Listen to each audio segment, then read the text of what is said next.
We've got the Mirror next, Lewis. What's the front cover there? Well, this is quite interesting. Guess who had Shell shares when she was Secretary of State for the Environment? And she has Shell shares on the seashore. Yeah, the seashore. Teresa Villiers, am I pronouncing it correctly, had 70,000 in Shell shares while Environmental Secretary.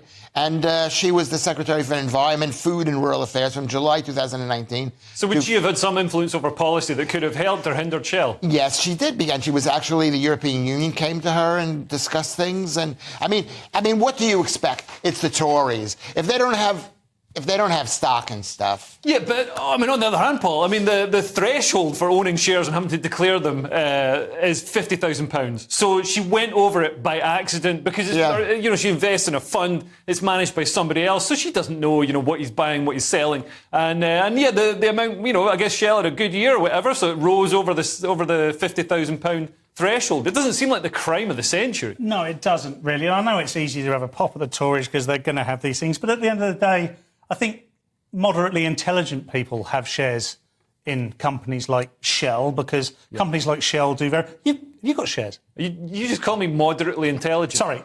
No, what I'm saying is... The second bad review I've had today. What I would say, though, is...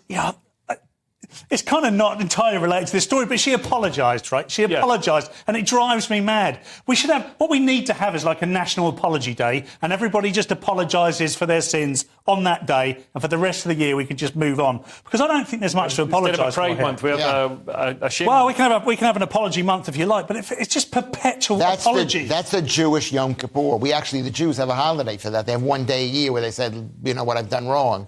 But the fact is she's not a normal, moderately intelligent person. She's supposed to know that every single year she's got to fill out a thing, and she goes to a lawyer. But imagine the amount of paperwork. I don't know. I can imagine. It's difficult. Anyway, that's it for part one. Coming up in part two, we've got a rampaging mob in Oxford Street.